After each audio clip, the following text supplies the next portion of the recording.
In medieval Europe, strict hierarchies governed every waking moment, but there is a well-documented incident where severe aristocratic entitlement collided with a terrifying physical anomaly.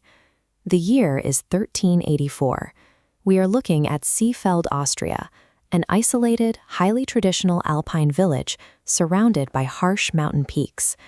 At this time, the nobility held absolute power. Class privilege prevalent everything from land ownership to the smallest details of religious life. Ruling over this territory was Oswald Milcer, the Lord of Schlossberg.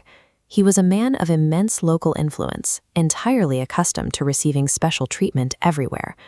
Oswald operated under a very simple assumption. His immense earthly wealth and status exempted him from the strict rules that governed commoners. He was about to test that assumption against the sacred traditions of the Church. The test occurred on Holy Thursday. This was one of the most solemn and strictly regulated days in the medieval Catholic calendar. Standard protocols for Holy Communion were visually and spiritually distinct. The ordinary congregation received a small wafer. The large host, however, was strictly reserved for the priest conducting the Mass. But Oswald refused to stand with the congregation. Leveraging his title, he approached the altar and demanded that the priest serve him the large host. This was a severe transgression. Oswald attempted to usurp the unique spiritual authority of the clergy, demanding a public violation of long-standing church law simply to elevate his own status. His ultimatum forced a dangerous standoff in the middle of the Mass. The immense earthly power of a proud nobleman was forcefully demanding that the ancient divine laws of the altar be broken.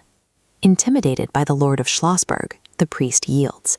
He takes the oversized host and brings it toward the arrogant nobleman. But at the exact moment Oswald opens his mouth to receive it, the solid stone pavement beneath his heavy boots violently fractures. The rest of the church remains entirely still. The localized earthquake is isolated exclusively to the 2-foot radius directly beneath Oswald's feet. The stone gives way, and the nobleman begins to physically sink, pulled into the opening floor. Stripped of his pride, Oswald panics, desperately grasping the altar to avoid vanishing below. To witnesses, this physical reaction was clear. The ground was rejecting his hubris. Recognizing the danger, the priest retrieves the unearned host directly from Oswald's mouth. The very second the host breaks contact with the nobleman, the violent trembling stops. As the priest safely holds the reclaimed wafer, a new anomaly appears.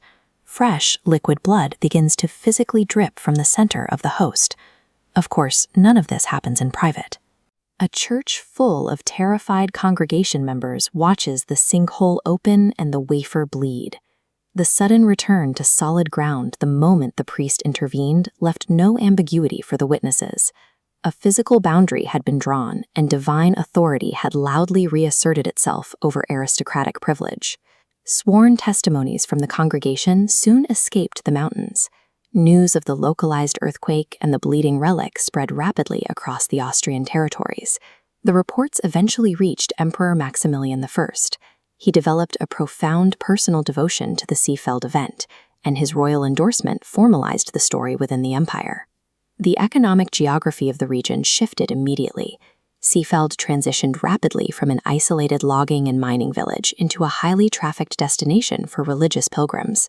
You can see the result in Seefeld today.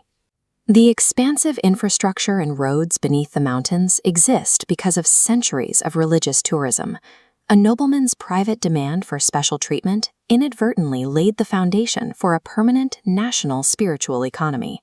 The epicenter of that economy is still standing. The Church of St. Oswald serves as the living architectural repository of the 1384 anomaly. Inside, the primary evidence of the event is preserved. The original blood-stained host is kept exposed for visitors within a precious reliquary. But the story moved beyond the written record. Generations of artists memorialized the event into the architecture, painting the plummeting nobleman high above the pews.